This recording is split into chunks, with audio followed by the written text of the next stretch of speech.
Boa noite, boa noite. Boa noite a todos. Guardando aí a conexão do professor Francisco Brito para a gente iniciar a nossa live. Agradecer a presença de todos que estão aí nos acompanhando. Professor Celso Bicudo, Fabiola, todo mundo que está aí nos acompanhando. Muito obrigado. Já estamos só aguardando o professor Francisco ingressar na live e aí a gente já vai dar sequência ao nosso trabalho. Um abraço para o André, que também aí está presente.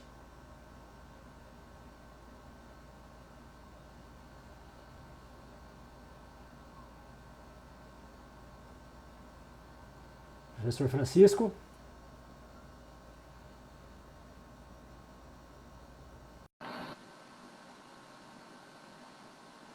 Professor Francisco, está me ouvindo? E agora, ok? Sinal 100%? Tudo bem, 100%, áudio claro, limpo, vídeo também. 5/5 o sinal? Tudo tranquilo. Boa noite a todos. Dando seguimento aqui às nossas lives, né? Eu, juntamente com o Dr. Francisco, nos propusemos a estar aqui às quinta-feiras, discutindo com vocês, levando um pouquinho do nosso conhecimento sobre o PL 4253, que é a nova lei de licitação. Queria agradecer, primeiramente, a todos que estão nos acompanhando aí. Agradecer ao Dr. Francisco por disponibilizar seu tempo, seu conhecimento para enriquecer o debate aqui das aquisições públicas, né? Então, dando seguimento, doutor Francisco, na nossa live, eu queria iniciar atualizando o pessoal sobre os nossos, de como que está a tramitação do projeto, né? Ok, manda ver aí. Na última live, a gente deu a informação que no dia 23/2 o projeto foi pautado, só que não houve consenso quanto à redação final no Senado Federal. E ele veio ser tirado de pauta e ainda está sendo construído esse consenso. Nós que trabalhamos numa casa de leis, né, doutor Francisco, sabemos como que é essa construção desses consensos legislativos e isso às vezes demora mesmo. São detalhes, isso faz parte da democracia. Então, hoje, no dia 4, a gente ainda está aguardando ainda que o projeto tenha a sua redação final aprovada e seja encaminhado para a presidência da República para sanção ou veto. E, doutor Francisco, eu queria também aqui consignar que eu fiquei muito feliz com a repercussão da nossa primeira live. Recebi muitas mensagens de amigos, de professores, de colegas de trabalho que gostaram. Então, isso nos motiva a estar aqui agora toda quinta, com esse compromisso com essa nossa audiência e trazendo informação de qualidade para todos eles. Então, hoje, como a gente anunciou nas redes, a gente definiu alguns temas que vamos tratar nessa live, que inicialmente vamos começar falando do regime de transição, depois da análise da assessoria jurídica, vamos falar também sobre matriz de risco e análise de risco, sobre orçamento sigiloso e sobre os conceitos de sobrepreço e superfaturamento, né, no âmbito da nova lei de licitações. Então, doutor Francisco, eu queria que você começasse hoje aí, você como meu convidado, hoje a gente está fazendo a live do meu Instagram, a abordar o tema do regime de transição. Boa noite a todos os colegas e colegas. Boa noite ao professor Fabrício. Agradecer aqui o convite desse dueto que a gente está fazendo toda quinta-feira, 19 horas. Nossa segunda live e várias outras que serão ministradas e abordadas e dialogadas. E a palavra é passada a mim para iniciar aqui o regime de transição desse novo projeto de lei que está estampado no artigo 190, que traz essas regras de adaptação entre o velho e o novo. ele começa o artigo 190 falando que ficam revogados os artigos 89 ao 108 da Lei 866, na data da publicação da lei. A lei ainda não foi publicada, e esses artigos do 89 ao 108 tratam-se dos crimes cometidos no âmbito da licitação. São crimes de ação penal pública incondicionada, porque há a supremacia do interesse público, há um bem jurídico tutelado, que é a administração pública. E esses artigos, eles vêm com a nova roupagem, com algumas modificações para dentro do Código Penal, assim como ocorreu com os crimes contra as finanças públicas. Então, o novo projeto de lei vai modificar várias leis, como a Lei do Serviço Público, como o Código Penal, o Código de Processo Civil. E nessa parte que eu acabo de tocar, ele vai transladar os crimes cometidos no âmbito da licitação pública para dentro do Código Penal. Já no inciso 2, ele fala que a Lei 866, que é a Lei de Licitações, aqui ainda está vigente, que em breve vai ser uma lei velha, a Lei 10.520, que é a Lei do Pregão, que a maior parte das aquisições públicas hoje ocorrem pelo pregão, e a Lei 12.462, que é o regime diferenciado de contratação. Essas leis, elas vão, após decorrido 2 anos da publicação, elas perderão totalmente a sua eficácia, né? E a lei, assim que ela for sancionada, ela entra em vigor na data da sua publicação. No artigo 191, há um dispositivo interessante. O contrato cujo instrumento tenha sido assinado antes da entrada em vigor desta lei, da nova lei, que se refere aqui ao que a gente está estudando, ministrando, continuará a ser regido de acordo com as regras previstas na legislação revogada. O que quer dizer isso? É o respeito ao ato jurídico feito dentro da vigência da lei anterior. Vai haver uma transição, mas não pode haver combinações de leis. Ou se aplica a 866, ou se aplica a nova lei.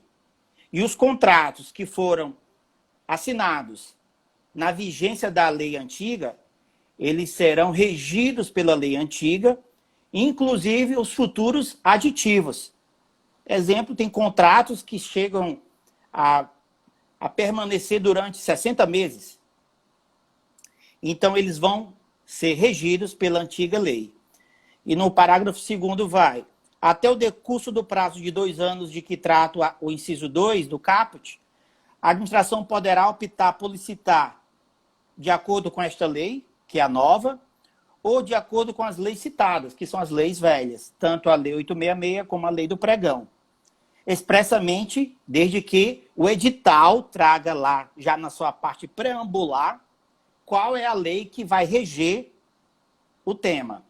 Então, o edital, o termo de referência, quando é feito pelo setor competente, quando necessita de uma demanda, ele manda para a Superintendência de Licitações, e a Superintendência de Licitações, ao fazer esse edital, tem que estampar logo, na parte inicial, qual vai ser a lei que vai reger. A velha, a nova. Proibido, vedado, a combinação de leis, que é alguma coisa que ocorre muito no Código Penal, né? No direito penal, que é a combinação de leis, principalmente para beneficiar a parte, o réu, que não é o caso aqui. É vedada essa combinação. É vedada a aplicação combinada das leis. No parágrafo 3º, fala que na hipótese do parágrafo 2º deste artigo, se a administração optar por licitar de acordo com as leis citadas, que sejam as leis antigas, o contrato será regido pelas leis velhas, nelas previstas durante toda a sua vigência. Nada anormal, até porque isso ocorreu também quando entrou em vigor o novo Código de Processo Civil. Foi a aplicação imediata do novo Código de Processo Civil, mas os atos que estavam consumados de acordo com a lei velha do Código de Processo Civil, eles continuaram válidos. Aqui não vai ser aplicado imediato, a não ser que a administração pública, mais uma vez, preveja no edital que será a lei nova ou será lei velha. Proibido em todos os casos, a combinação de leis. E vai acontecer situações que o contrato, como já falei, vai estar vigendo aí durante 48 meses.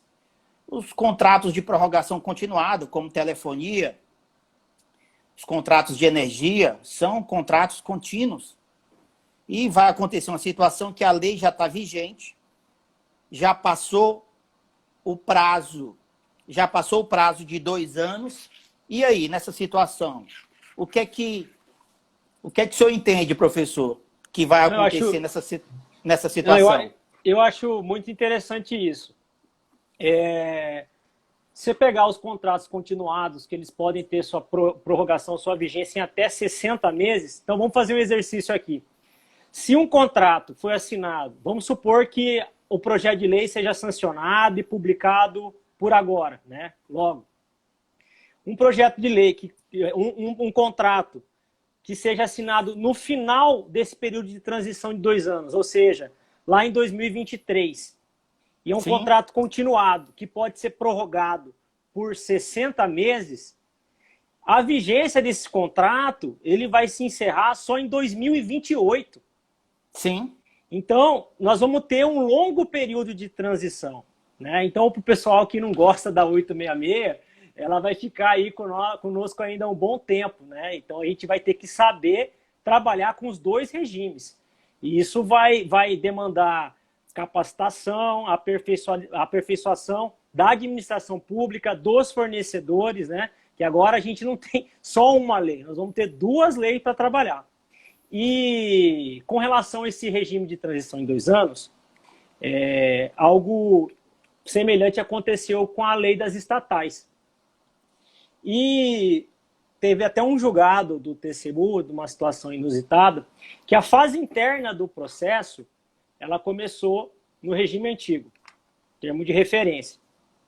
Só que a publicação do edital, ela foi posterior aos 2 anos do prazo de transição da lei. O que o TCU entendeu nesse caso? Que ele fixou como data limite a publicação do edital. Então, para quem tiver curiosidade de procurar, é o Acordo 2279 de 2019 do TCU. Então, nesse caso, o TCU determinou que o processo fosse inteiramente refeito no regime novo, porque ele fixou ali como uma data de corte a publicação. Ele desconsiderou toda a fase interna do processo. Então, talvez a gente pode se deparar com isso na nova lei e já tem esse precedente do TCU quando analisou a lei das estatais nesse sentido. É porque a doutrina ela diverge qual o momento que se inicia a licitação. Se é com a abertura do processo administrativo ou se é com a publicação do edital, que inicia a fase externa. Quando se coloca o edital no site, no portal, e majoritariamente pelos órgãos de controle, pelos tribunais de conta, o processo licitatório inicia-se com a publicação do edital, que é onde inicia-se a fase externa. Embora há uma demanda interna, mas ainda não virou licitação. Né? Ainda não gerou direito, não gerou efeito jurídico no mundo. Mas no caso agora da 866, eu acredito que vai ter espaço para revisão desse entendimento, doutor Francisco, porque a gente sabe que os atos preparatórios de planejamento que são exigidos pelo PL 4252 são atos bem mais complexos, que vão demandar muito trabalho. Então, talvez tenha uma flexibilização em relação a isso. Eu acho que seria bem-vindo, porque um processo, quando ele chega para publicar, ele já está praticamente pronto, né? A conclusão dele. Todo aquele trabalho de planejamento, o trabalho de estruturação, é tudo feito nessa fase interna. Mas vamos acompanhar Vamos ver como que vai ser os entendimentos do... Mas a demanda nasce com o projeto básico, o termo de referência, só que digamos que a Procuradoria, na análise do edital, das minutas, dos anexos, recomenda o não prosseguimento do processo e a autoridade acata. Então, não nasceu ainda a licitação. Então, eu acompanho essa tese que a licitação em si, embora são feitos vários atos anteriormente, né, atos internos, mas a produção de seus efeitos jurídicos no mundo nasce com o edital. Sim, com a publicação do edital, né? Com a publicação do edital. Publicação Muito obrigado. Do edital. E os atos preparatórios são válidos, sim, mas ali, após a análise pela Procuradoria, pelos órgãos de advocacia pública, pela assessoria pública, pela assessoria jurídica, que pode recomendar ou não recomendar, ou recomendar com ressalvas que deverão ser reavaliadas. Então, é esse ponto que eu adoto essa tese, que nasce a licitação com a publicação do edital. Um ponto interessante é que, segundo eu tenho acompanhado aqui os doutrinadores que já estão escrevendo sobre a nova lei de licitações, que os contratos firmados por dispensa ou inexigibilidade, antes da vigência da nova lei, seguem até seus termos finais de acordo com as suas disposições e com regime e razão, os quais foram firmados. Tudo em alinhamento ao parágrafo 1º do artigo 191. Coisa diferente ocorre com os processos de contratação direta, em curso, quando da entrada em vigência da lei. Salienta-se, conforme o parágrafo 2º, conforme a doutrina aqui, não abriu a possibilidade de contratar diretamente pelo regime antigo. Autorizou apenas a realização de licitação e não de processo de contratação direta. Ou seja, as hipóteses de dispensa e inexigibilidade, que na lei antiga é o artigo 24 e o artigo 25, elas, com a publicação da nova lei, têm que ser regidas pela nova lei. Porque não há uma licitação e vai diretamente para a contratação. Há uma dispensa ou inexigibilidade. Então, vai ter momentos que vai aplicar ou a lei antiga, 866, se o gestor decidir pautar uma aquisição pela lei antiga, e se ele decidir, ou se for o caso, de uma contratação direta, vai ser o caso de ser regido pela nova lei. Essas são minhas considerações iniciais sobre esse regime de transição. O senhor quer fazer algum apontamento? Muito interessante, professor? Esse apontamento em relação às contratações diretas, que elas já vão ter aplicação imediata, né? Então, os gestores têm que correr e se atualizar, se inteirar do PL já, né? Porque eu vejo muito companheiro de luta aí das aquisições falando, não, eu só vou me inteirar da lei depois que ela foi publicada, né? Então, a gente tem que se antecipar, porque as demandas não param e tem que estar preparado para o que vir. Doutor Francisco, agora... outro ponto que a gente se propôs a abordar hoje é a questão dos orçamentos sigilosos, né? É um tema também que tem vários entendimentos em relação a isso. O PL, ele traz como regra a publicação dos preços estimados, a publicação do orçamento, lá no seu artigo 24. E caso o gestor queira manter esse preço em sigilo, ele tem que se justificar, tem que ser motivado, né?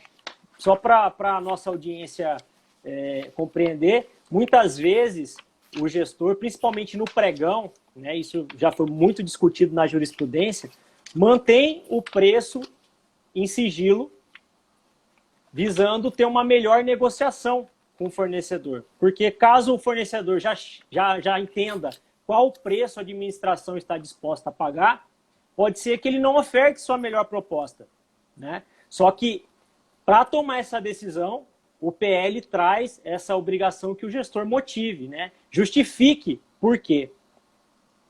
E qual são sua análise e suas considerações a respeito disso, professor Francisco?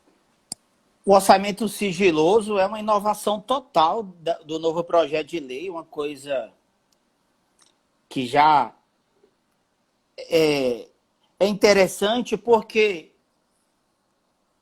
os licitantes não vão saber qual o valor. E a administração pública tem que motivar por que vai ser sigiloso. Isso vai prevenir possíveis ajustes e combinações de preço, de forma tal que se forme um cartel e tente burlar a licitação. Eu acho essa novidade muito interessante, porque isso vai tentar coibir essas combinações entre os licitantes para saber quem vai participar ou quem vai ganhar aquela licitação. Se é sigiloso, não sabe qual o preço estimado para aquele objeto, os licitantes vão ofertar sua proposta sem saber o ponto, sem saber o preço certo. E a administração pública deve motivar em qual fase da licitação fará a publicação desse valor. Essas minhas considerações sobre o orçamento sigiloso previsto no artigo 24. Queria agradecer aqui a presença está aqui nos acompanhando, doutor Luiz Eduardo. Obrigado, Luiz Eduardo, que está nos acompanhando. Mário Almeida também, que está aqui nos acompanhando, que entrou aqui para nos acompanhar. Daniele Guedes. Muito obrigado. Grande doutor Luiz Eduardo. Estamos mandando um abraço para você, doutor Luiz Eduardo. Então, prosseguindo, né? Não, mas é importante consignar mais uma questão sobre o sigilo, que até que momento que esse sigilo se opera. Logo após a fase de julgamento de proposta, a administração é obrigada a disponibilizar os preços e também consignar que esse sigilo não se aplica a órgãos de controle. Os órgãos de controle continuam tendo acesso total a qualquer fase do processo. Agora, outra inovação muito grande, né, doutor Francisco, que a lei traz, que o PL 4253 traz, é a questão da análise jurídica, né, dos pareceres jurídicos da fase interna do processo licitatório.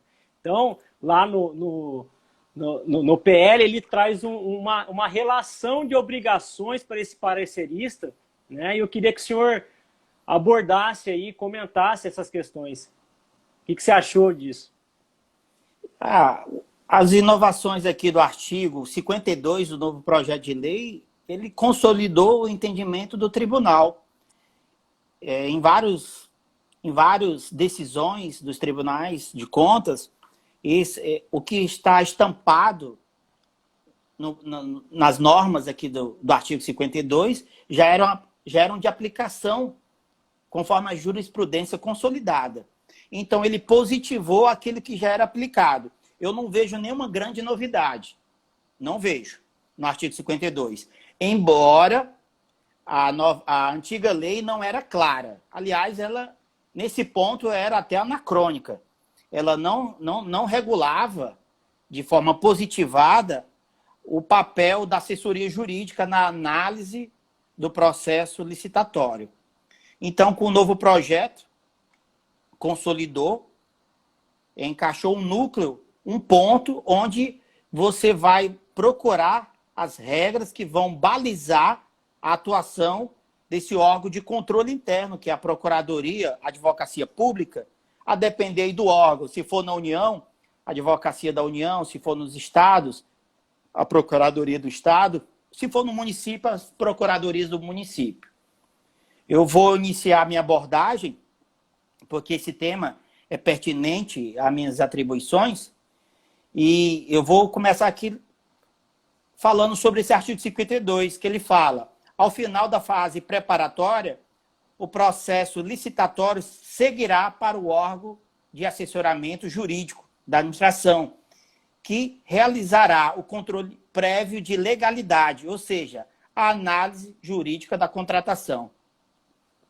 Na análise jurídica, o procurador ele vê a modalidade licitatória, vê se foi feita a pesquisa de preço, ele não adentra no mérito, mas ele vê se a equipe que trabalha no órgão de licitação atendeu os requisitos das resoluções do Tribunal de Contas ou as instruções normativas na hora de pesquisar os preços. Ele vê se tem reserva orçamentária para honrar aquele compromisso. O procurador analisa também as regras dos contratos, analisa o termo de referência, se há uma concordância lógica e jurídica entre o termo de referência, o edital e o contrato, na sequência, né? Termo de referência, edital e contrato. Se há um encadeamento lógico, jurídico, entre essas três etapas. Ele verifica também se há autorização do órgão, da autoridade máxima. Ele verifica se tem disponibilidade orçamentária e verifica se está devidamente assinado pelos responsáveis por cada etapa, até para implementar aquela novidade que foi falada na primeira live, segregação das funções. Cada um que fez a sua parte, que responda por sua parte. Mas o procurador, ao final dessa fase interna, preparatória, ele avalia e vai apontar se a licitação pode prosseguir, ou se ela não deve prosseguir, ou se ele aponta condições que devem ser corrigidas pela administração pública.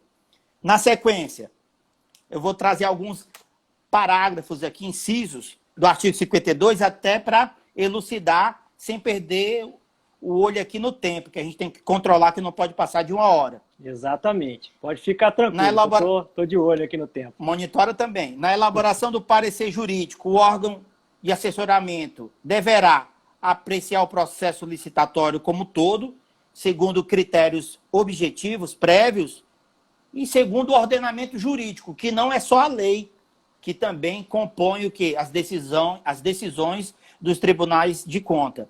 Redigir sua manifestação em linguagem simples, compreensível, de forma clara e objetiva, com apreciação de todos os elementos que compõem a fase interna. Dá uma especial atenção à conclusão que deve ser apartada da fundamentação. Aqui ele está falando da divisão do parecer. Introdução, fundamentação e conclusão. A conclusão tem que ser apresentada em tópicos. Geralmente eu uso tópico A, B, C, na sequência. Com orientações específicas que devem ser seguidas tanto pela autoridade máxima, como pela superintendência ou órgão responsável pela licitação. E o posicionamento conclusivo quanto à impossibilidade de continuidade da contratação nos termos analisados, ou com sugestão de medidas que podem ser adotadas para adequá-las à legislação aplicável. O parecer jurídico que desaprovar a continuidade poderá ser motivadamente rejeitado. Já era assim. Se a autoridade não concordava com o parecer, ela rejeitava, colocava sua fundamentação no processo e ela assumia pessoal e exclusivamente a responsabilidade por uma possível irregularidade que houvesse na licitação. Já era assim. Pelo menos era já, apesar de não estar tão claro como está agora na lei, no projeto que vai ver a lei, mas já era assim pela jurisprudência do Tribunal de Contas. E, na sequência, se for o caso dela rejeitar, ou se ela concordar com o parecer, ou se ela atender às considerações do parecer, ela passa para a próxima etapa, que é encerrar a instrução e determinar a publicação do edital, que é aí o momento onde nasce a licitação. Essas são as considerações iniciais e eu não posso deixar de falar que o membro da advocacia pública, da procuradoria, que são a mesma coisa, advocacia pública ou procuradoria, será civil e regressivamente responsável quando agir com dolo ou fraude na elaboração do parecer jurídico. Esse dolo aqui seria o erro grosseiro, uma falha tão grave, tão acima da média, que nenhum advogado público não pode se eximir dessa responsabilidade. Seria isso. Esse dolo seria um erro muito grosseiro. E fraude seria uma ilegalidade que o procurador estava envolvido em alguma coisa que não poderia. Essas são minhas considerações sobre a análise jurídica, um tema que vai ser abordado futuramente por nós em aulas específicas, não assim de forma tão pontual, mas a gente vai ser mais claro e minudente, trazendo casos, estudo de casos e oficina. Essas são minhas considerações. Doutor Francisco, só antecipando aí, nessa questão da responsabilização, o legislador diferenciou o advogado público, o parecerista, dos demais agentes, né? Quando ele coloca lá que ele vai ser responsabilizado no caso de dolo ou fraude, ele igualou mais ou menos aos magistrados, porque os demais agentes envolvidos no processo, eles estão regidos lá pela LINDB. A LINDB que nós falamos dela na aula passada. Sim, né? artigo 30. Artigo 30, eles vão ser responsabilizados por dolo ou culpa grave. Então, a lei traz essa diferenciação que vai ter grande impacto na vida prática dos pareceristas e dos agentes públicos. Inclusive, no Código de Processo Civil também há uma previsão da advocacia pública que será regressivamente responsável. Há algumas diferenças terminológicas, mas nessa análise geral aqui, nessa live, seria o dolo, a fraude e a culpa grave, o erro grosseiro. Não que o que a gente pode dizer é o seguinte: se há uma tese, ainda que minoritária, mas se essa tese minoritária está amparada em um doutrinador, em uma decisão de um tribunal de contas, essa tese minoritária, ela justifica a atuação do procurador, do parecerista, ainda que seja minoritária, mas ela é defensável. Agora, se é uma coisa que não é defensável, que não tem um amparo em nada, numa doutrina, numa jurisprudência, o procurador, infelizmente, cometeu um erro e deve ser responsabilizado. Para quem é de direito sabe, né, que teses minoritárias viram majoritárias, né? Então essa luta, essa atividade do advogado público ou privado que que constrói esses entendimentos, essas jurisprudências. Então, se a tese tiver uma fundamentação legal na doutrina, jurisprudência, né, ela é uma tese válida. E avançando um pouco no nosso tema, doutor Francisco, a lei traz a questão da análise de risco e da matriz de risco. Agradecer também aqui a presença do doutor Augusto. Augusto está acompanhando a nossa live. Então, o PL traz esses conceitos de análise de risco e matriz de risco que foram incorporados lá da IN 05/2019. Também não são conceitos novos, né? Mas da forma como foi tratado, tem inovação sim. Então, antes de explicar o que realmente é a análise de risco ou a matriz de risco, é importante a gente conceituar o que é risco, né? Então, primeiramente, risco é tudo que pode influenciar negativamente no processo. E o PL 4253, ele traz que o administrador está obrigado a fazer uma análise de risco na fase do planejamento. Isso está lá na fase do planejamento, no artigo 18, inciso 10. Então, junto com aquele estudo técnico preliminar, o administrador vai analisar, ou a equipe que estiver elaborando vai analisar todos os riscos que podem envolver a contratação. E isso aí vai ser obrigatório para todas as contratações. Já a matriz de risco, ela é outra coisa. Ela é um instrumento, é uma cláusula contratual, né? Ela serve para balizar as obrigações, para manutenção do equilíbrio do contrato. Ela está prevista lá no artigo 22. Eu tenho visto aí muita confusão entre análise de risco e matriz de risco. Então, deixar bem claro que a análise de risco é um instrumento de planejamento. Já a matriz de risco é um documento que vai estar junto com o contrato que vai servir para balizar essa questão do equilíbrio econômico-financeiro. Essa matriz de risco, ela não é um instrumento obrigatório, ela tem a obrigatoriedade nos contratos de grande vulto e nas contratações integradas. Aí, com relação à análise de risco, eu tenho uma crítica ao projeto de lei que ela não traz nenhuma diretriz clara de como se fazer essa matriz, essa análise de risco, né? Porque a gente sabe, né, com a experiência da IN 05/2017, que uma matriz, uma análise de risco bem feita, ela deve levar em consideração alguns fatores. Ela tem que identificar todos os riscos envolvidos, ela tem que qualificar os riscos, ela tem que tratar esses riscos e avaliar esses riscos, né? Então, ou seja, ela tem que identificar os eventos que podem trazer risco para a contratação, a causa desses eventos e a consequência desses eventos. Além disso, ela analisar o impacto desses eventos na contratação e a probabilidade de ocorrência. Então, como se vê, não é uma coisa simples de fazer.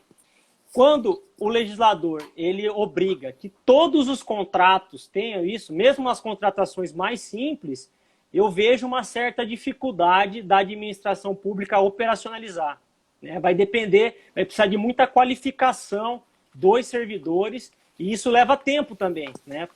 Para se fazer, para se implementar, para fazer essa análise de risco bem feita.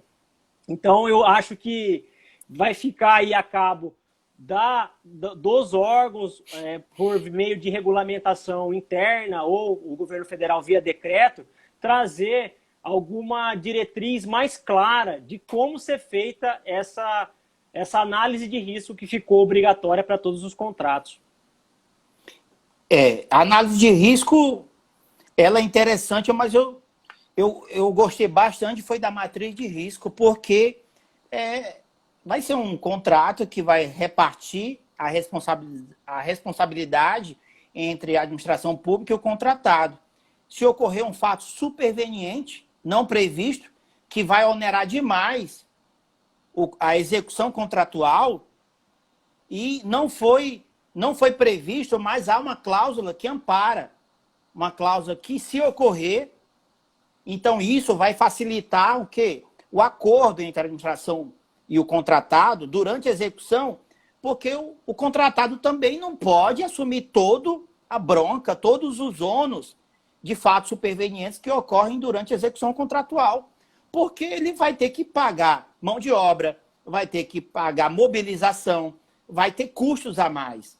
Então, é justo e muito correto que essa matriz de risco, apesar de ser facultativa, ela seja previsível e seja trazida dentro tanto do edital como do contrato para obras complexas, como rodovias, como hospitais, construção de hospital, coisas que estão, assim, não uma licitação corriqueira, aquisição de material de escritório, mas para grandes construção de viadutos, pontes, é necessário, é salutar, porque senão o contratado só vai ter prejuízo.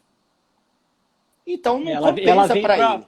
Para equilibrar essa relação, né, essa supremacia total da administração pública, ela vai deixar claro qual que era a situação de equilíbrio do contrato quando a administração assinou o contrato, né? Se os riscos mudarem, se a questão mudar no decorrer da execução, e que mudam, né? Isso é normal que aconteça, né? Porque a lei é estática, mas o mundo real ele é super dinâmico.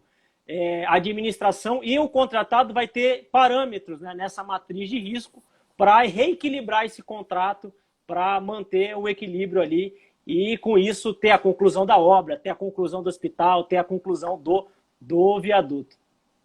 Então, Francisco, pode seguir. Eu acho interessante que as pessoas que não estão acostumadas a mexer com a administração pública, fica tudo engessado o conhecimento, como fosse um sistema binário, pode ou não pode. Só que o mundo é assim, o mundo é dinâmico, as coisas mudam, ocorrem fatos imprevisíveis. Então, eu vejo bastante positiva a matriz de risco. Eu adorei a matriz de risco. E eu tenho um irmão que mexe com engenharia no Ceará, um primo irmão, que ele achou também, e ele só mexe com obra grande. Então, ele vai, todas as vezes que participar da licitação, e se o edital não prevê, ele vai impugnar para que coloque a matriz de risco. Logicamente que ele só trabalha com obras, e obras grandes. Não material de escritório que não tem sentido ter a matriz de risco. Pode até ser, exemplo, aquisição de equipamentos hospitalares, que são a maioria desses equipamentos são pautados, né, são ossados em dólar, e vai que o dólar dispara o câmbio, devido a alguma política econômica mundial, que os mercados estão interligados, e o preço do equipamento dispara. Seria o caso de uma matriz de risco já ter sido prevista no edital e no contrato. Então, eu acho extremamente importante, porque já vai regular, ter um norte, uma diretriz de como é que vai atuar o futuro contratado e a administração pública, se porventura surgir alguma coisa que vai desequilibrar o equilíbrio econômico-financeiro da execução contratual. Agradecer aqui a presença do Herbert, que está nos prestigiando aqui também, doutor Francisco. Doutor Francisco, surgiu um comentário aqui muito interessante do Luiz Cláudio. O Luiz Cláudio colocou que justamente esse desequilíbrio que aconteceu durante a pandemia. Houve disparadas de preços e os fornecedores que tinham contratos, né, não conseguiram manter seus contratos por conta desse desequilíbrio econômico-financeiro que ocorreu. Era um risco que ninguém tinha previsto, né? Ninguém tinha calculado. Você fez até você publicou material, aquisição de aquisições durante a pandemia. Você publicou o material. Pessoal, né? O professor Fabrício é tão bom de serviço que publicou um e-book que relata como é que deve ocorrer as aquisições durante o período de pandemia. A gente acreditava que só haveria a pandemia ali de março, até no máximo setembro. Nós estamos em fevereiro março de 2021 e estamos com uma onda fortíssima de Covid aí. Então, as normas que eu saiba não mudaram, essas normas da pandemia de enfrentamento, e o professor Fabrício tem esse material que pode disponibilizar aí para o pessoal sobre aquisições em tempos de pandemia. Ok, vou disponibilizar sim, doutor Francisco. Agradecer também a presença aqui do Lucas Violim, doutor Lucas, advogado que está nos acompanhando. Doutor Francisco, seguindo aqui no nosso tema, eu gostei do artigo 6º do PL, que ele traz lá umas definições muito claras, muito clara. Ele é cuidadoso em definir e conceituar várias coisas que estavam espalhadas pela doutrina, pela jurisprudência dos tribunais, e ele traz para o corpo da lei, naquele intuito, naquele pilar da segurança jurídica que o PL se propõe. Agradecer também aqui a presença da Tabata, servidora, que tem estudado muito licitações e vai estar se demonstrando aqui, vai ser uma exímia pregoeira. Então, doutor Francisco, um dos conceitos que o PL 4253 traz é o conceito de sobrepreço e superfaturamento. É um conceito que ele trouxe lá da lei das estatais, a lei 13.303 de 2016. Então, ele define sobrepreço da seguinte forma. Sobrepreço é quando a administração orça um valor para uma determinada obra, contratação de determinado serviço ou para aquisição de um determinado produto acima do valor de mercado. O sobrepreço em si ele não gera dano, mas o dano só se configura, se materializa quando essa aquisição ela é executada e pago, né? Aí a materialidade do dano. Já o superfaturamento, nessa conceituação, ele já deixa claro que é o dano provocado, né? Então, o superfaturamento tem a ocorrência do dano. E a lei, o projeto de lei, ele elenca algumas possibilidades, algumas ocorrências do superfaturamento. Então, ele coloca lá nesse rol como quando ocorre a medição de serviços não executados, então é uma caracterização de sobrepreço. Quando há uma deficiência na qualidade do produto, ou seja, o produto está especificado de uma forma, tem um padrão de qualidade, e na hora de entregar, o fornecedor entrega uma qualidade inferior, ou executa uma obra com qualidade inferior, faz um asfalto com qualidade inferior. Então, aqui também há ocorrência de superfaturamento, né? Toda e qualquer alteração no contrato que desequilibre a equação do equilíbrio econômico-financeiro contra a administração pública, né? Que favoreça a empresa de alguma forma. Então, essa também é uma ocorrência de superfaturamento, né? E também outras alterações de cláusulas contratuais, por exemplo, o pagamento antecipado, que pode gerar superfaturamento, a prorrogação injustificada dos contratos, aquela obra que vem sendo prorrogada, gerando um custo para a administração, também ocorre superfaturamento. Reajustes de preços, também injustificados, sem trazer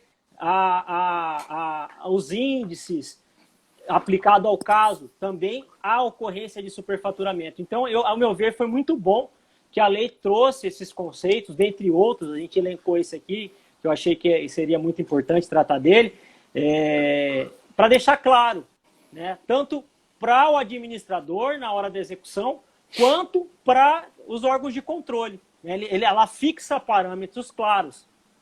Algum comentário sobre isso, doutor? Sim, eu achei o artigo 6º, que ele traz várias definições, não só essas. E o artigo 6 é como se fosse um dicionário. Um dicionário, na parte inicial, que vai dizendo o que significa cada instituto. Então, se você está lá no artigo 40, nem sei o que tem lá no artigo 40, tem uma expressão que é uma novidade ou é um conceito-chave para entender a licitação, você vai no artigo 6º e vê essa definição. E doutor em termos de Francisco, Pode falar. agradecer a presença aqui do doutor Leonardo e da Janaína Riva, que também está presente aqui na nossa live, está acompanhando. Boa noite aí para o doutor Leonardo, boa noite para a deputada Janaína Riva, agradecer sua presença aqui. Estamos debatendo aqui os aspectos técnicos do novo projeto de lei de licitações que está na iminência de ser sancionado pelo presidente da República após ser conseguido o consenso entre os senadores. Então é isso, passando novamente a palavra para o doutor Fabrício. Então, doutor Francisco, vamos para os finalmente.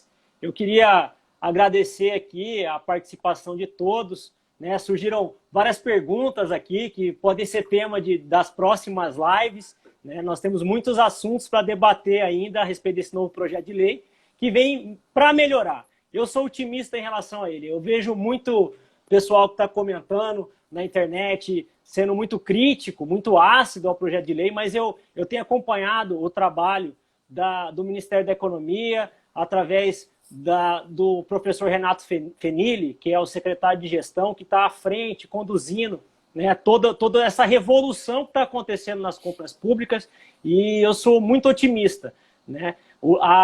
A lei, o PL, traz várias ferramentas, e o gestor que se atualizar, que souber utilizar essa ferramenta, estudar, conhecer, o PL deixa margem para ele customizar, modelar esse processo de licitação, né? Queria agradecer também aqui a presença do doutor Rafael, do doutor Igor, que também está presente. Obrigado por nos acompanhar. Então, eu vou para os finalmente, doutor Francisco. Queria agradecer mais uma vez ao senhor. Vou fazer só minhas considerações finais aí sobre isso. Eu também estou muito otimista quanto a esse projeto de lei de licitações. eu vejo críticas que ele é muito cheio de burocracia, muita motivação, muito formalidades. Eu não enxergo assim, pelo contrário, eu acho que as motivações elas têm que ser sucintas. Não precisa escrever teses e teses sobre motivações. Tem que ser justificada. A administração pública tem que justificar cada etapa. Então, eu discordo dessas críticas tão pesadas sobre esse novo projeto. Pelo contrário, eu acho que ela consolidou várias decisões do Tribunal de Contas da União e vejo com bons olhos todas essas novidades. Não vou dizer todas, mas quase todas. Coisas que vão beneficiar e vão trazer transparência para a aquisição pública. Essas são minhas considerações finais. Então tá, boa noite a todos, muito obrigado, todos que participaram, comentaram, perguntaram. Nós vamos responder todas as perguntas nas futuras lives. Então, agradeço a vocês, agradeço mais uma vez, doutor Francisco. Tá chegando o tempo de encerrar a nossa live, doutor Francisco. E uma boa noite a todos. Boa noite a todos e até a próxima quinta-feira, 19 horas, nossa terceira live sobre licitações, sobre o novo projeto de lei de licitações. Boa noite e um abraço a todos.